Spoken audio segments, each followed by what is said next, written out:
Primero, comentar un poco por qué se hace esta comparación a modo de introducción. Esta es una PPT que haré hoy, así que por ahí te paso actualizado, Juli. Eh, Sobre, bueno, la comparación de los planes de estabilización que se han dado a lo largo del tiempo, el plan austral, la convertibilidad Macri y Milei, los últimos años, los últimos 40 años. Y bueno, una de las similitudes entre todos ellos es el mantenimiento de diferentes anclas para el tema de los precios. Justamente los planes de estabilización surge por el descontrol de precios y bueno, y se toma de referencia en este momento de inestabilidad de precios el tipo de cambio como forma de tener un precio de referencia. Entonces, los planes de estabilización comúnmente utilizan este ancla cambiaria para fijar los precios y de esa manera poder tener un nivel de estabilidad hacia futuro. Así lo hizo la convertibilidad, así lo hizo, bueno, el plan austral, el de Macri. Bueno, esos inicialmente, luego tuvieron un llevar ajuste con las devaluaciones y continuidad del avance inflacionario, desestabilización. Eh, y bueno, y por ahora lo viene llevando de esa manera el actual gobierno, donde el común en estos planes de estabilización, un shock del tipo de cambio, un acomodamiento de precios inicial y después, bueno, un ancla que en este caso era el tipo de cambio al 2%, que iba como a un ritmo de evaluación diaria que llevaba un promedio del 2% mensual, que luego el gobierno bajó en el verano al 1%, ¿no? Y entonces esto nos deja un tipo de cambio real, que si ponemos la base 100 en el mes anterior al inicio del plan de estabilización, vemos este salto importante y luego la caída del tipo de cambio real en la medida que la inflación fue superior a la evolución del dólar. Y entonces vemos cierto camino parecido con el plan de convertibilidad, ¿no? Que fue el único plan, al menos exitoso en términos de estabilidad en el mediano plazo, ¿no? Después veremos el resto de las variables, si fueron exitosas o no. Pero bueno, al menos con este, uno de los puntos principales que tenía de objetivo, que era la estabilidad, mantuvo por lo menos a mediano plazo ese objetivo. Y bueno, un poco está en boga pues, estos días en debate si este plan se puede continuar o cómo continúa este plan de estabilización en el tiempo, ¿no? Teniendo en cuenta de que las devaluaciones en otros anteriores han llevado a cierta inestabilidad. Eh, entonces, ahora nos ponemos un poco de vuelta haciendo zoom en esta cuestión cambiaria en la comparación, ¿no? Hoy tenemos un tipo de cambio, que es un gráfico que nos gusta mostrar bastante porque es bastante ilustrativo. Hoy tenemos un tipo de cambio, un dólar oficial que está en 1071. Eh, y este gráfico explica para atrás cómo sería a precios de hoy el tipo de cambio en el pasado. Por ejemplo, con la evaluación inicial de Milei es como si hoy el tipo de cambio oficial estuviera en 2137. Previo a eso, con Massa, el Ministerio de Economía, el gobierno de Alberto Fernández estaban 900, como si hoy estuvieran 981, ¿no? Y entonces vamos para atrás a la época de la convertibilidad. Bueno, y tenemos en ciertos puntos, en el inicio de la convertibilidad, un precios similares a los de hoy, ya más sobre el final, bueno, un escalón más abajo, ¿no? Eh, pero bueno, estamos en esos niveles de tipo de cambio. Pero bueno, hay una diferencia sustancial en el tema de las retenciones, de cómo afecta particularmente al sector. Eh, bueno, con retenciones mucho más bajas en el 2000, la soja 3,5, derivados de la soja 1,4, trigo y maíz 0%. Bueno, con la finalización del gobierno de Cristina había cambiado bastante. Luego vino el gobierno de Macri, donde tuvo cierta reducción.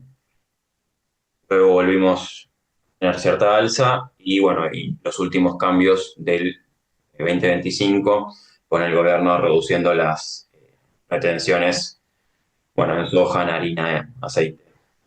Todos los puntos, al menos hasta ahora de forma momentánea, no han dicho que así, que sea de manera a terminar así, van a estar vigentes hasta junio, dice el gobierno. Bueno, y se muestra, digamos, en cierto punto la importancia o la forma de recaudación que han tenido hacia adelante los gobiernos y cómo todavía forma parte de una parte importante de los ingresos estatales y, bueno, la dificultad de bajarlos tan rápidamente, ¿no? Porque esto toca, en definitiva, con otro de los puntos de los planes de estabilización, que es el ancla fiscal, ¿no? Que ahora lo vamos a ver. Y bueno, esto es, teniendo en cuenta las retenciones y demás, esto se lleva a unos precios de la soja similares a lo de los 90. Hay que tener en cuenta, digamos, que los picos de los 90 estaban en el precio que están hoy. Hoy es, digamos, estamos hablando de más o menos de piso, estos precios en torno a los $300, ¿no? En dólares constantes. Eh, bueno, la aclaración, en 2022 y 2023 la cotización se ve afectada, digamos, dos picos erráticos por la cotización afectada por el dólar, ¿no? Bueno, entonces, básicamente tenemos precios internacionales más o menos similares o mejores en comparación, pero en manera de impuestos, bueno, se ve más afectado el sector.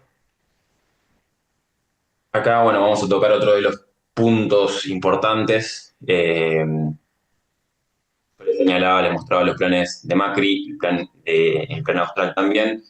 Lo que tenían en común todos los planes que venían fallando o que fallaron en el tiempo fueron que si bien tenían un ancla monetaria, un ancla también cambiaria, bueno, fallaban en el ancla fiscal, ¿no? Eh, en la convertibilidad, justamente, en esos años fueron años donde estuvo presente el superávit fiscal, sobre todo el primario, ¿no? El que no tiene que ver después de restarle intereses. El primario, bueno, fue positivo durante casi todos estos años, pero a la hora de pagar los intereses de deuda, que en esos años también se había incrementado por la balanza comercial negativa que veremos ahora en breves, bueno, daba resultados financieros negativos. Ahora la diferencia es que el gobierno actual no solamente quiere tener resultados fiscales primarios positivos, sino también financieros positivos, y así lo logró el 2024, ¿no? Y con el compromiso de mantenerlo durante 2025. Hay ciertas proyecciones que ya vienen manejando que este número más o menos se mantendría, sería un 0,5% positivo de resultados financieros, ¿no? Todavía estamos en febrero, pero bueno, perdón, en marzo, pero los resultados de enero y febrero han dado resultados positivos superavitarios en ambos puntos, en el fiscal y en financiero, por lo cual, como que pueda continuar.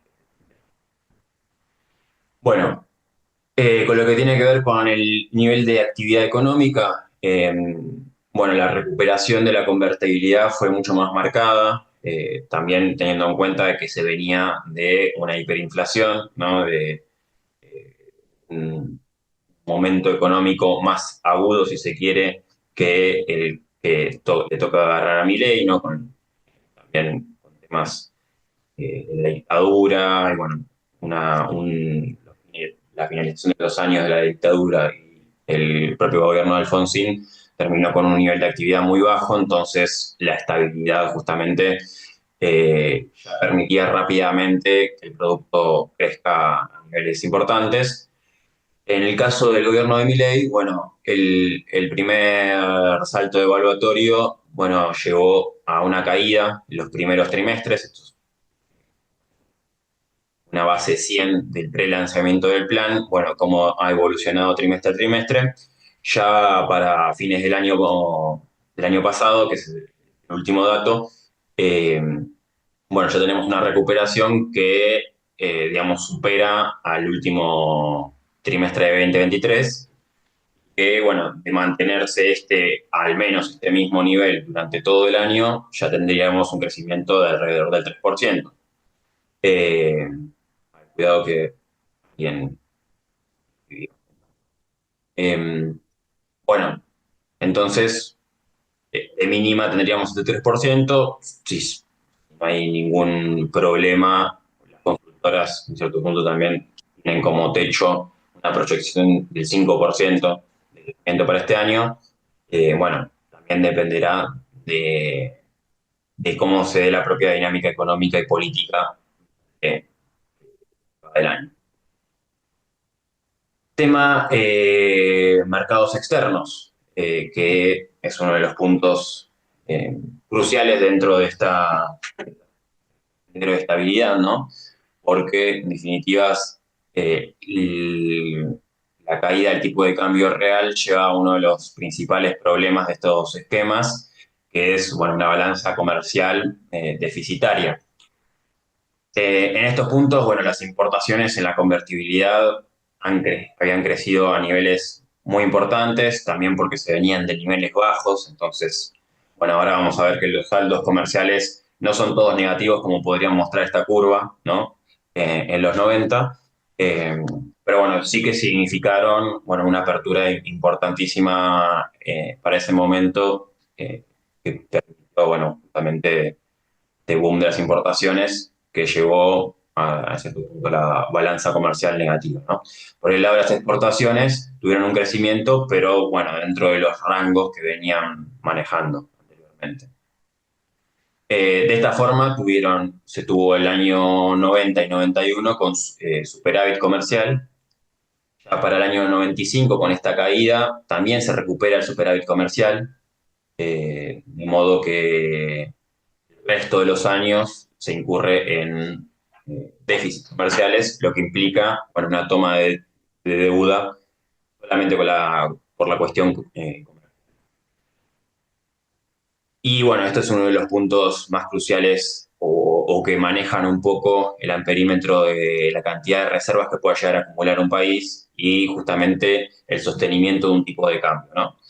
Eh, a diferencia de la convertibilidad, Milei logró reducir las importaciones sobre la base de que veníamos en niveles altísimos de importaciones y con un tipo de cambio real en el inicio del mandato más alto.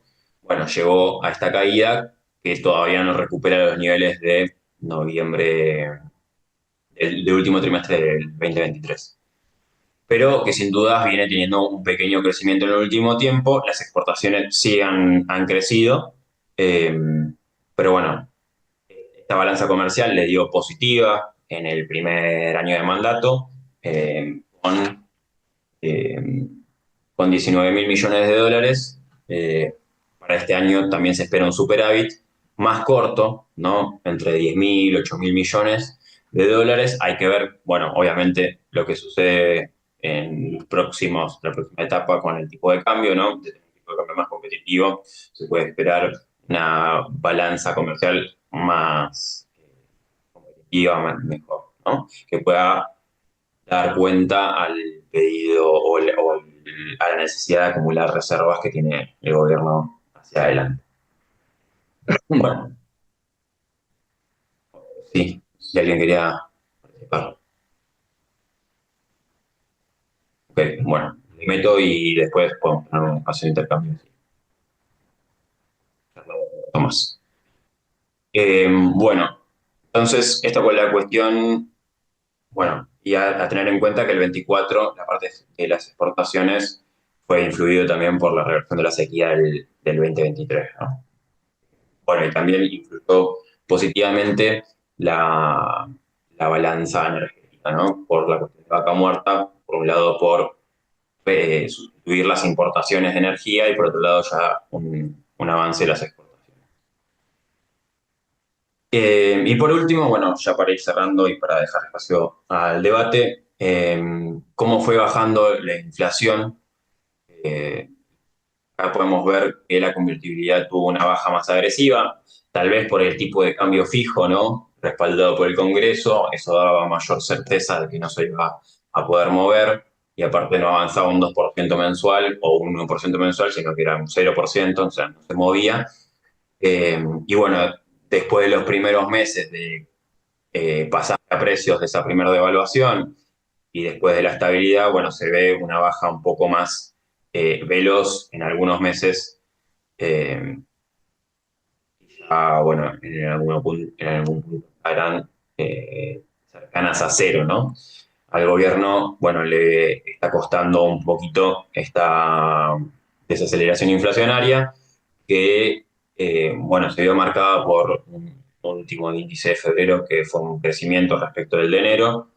Marzo se espera que también esté en esos valores, pero si uno se fija, para esta etapa también la convertibilidad había afectado ese inicio de año, ese inicio de segundo año de mandato, eh, para, bueno, luego continuar en la baja. Eh, la gran pregunta acá es si el gobierno puede mantener o cuál va a ser la política cambiaria hacia adelante del gobierno, ¿no? Que es algo que se discutió muchísimo la semana pasada con el acuerdo con el Fondo Monetario en puertas y que, bueno, que se va a seguir discutiendo hasta que nos salga mayor claridad respecto el acuerdo con el fondo y las condiciones, ¿no? El gobierno acá buscaba mantener o un poco dejaba estrategia era mantener este closing peg del 1% hasta que lleguen las elecciones, con la intención de que hacer rendir su mayor activo político de parte del gobierno, que en cierto punto fue votado para estabilizar la economía, bajar la inflación, ha mostrado resultados respecto a eso y entonces quiere llegar a las elecciones con el tipo de cambio posible de cara a que, bueno, la repercusión también en la inflación. Eh, bueno, están un poco las tratativas ahí con el Fondo Monetario para ver cuál va a ser el nuevo esquema cambiario y cómo se va a administrar los nuevos fondos que bueno, que le va a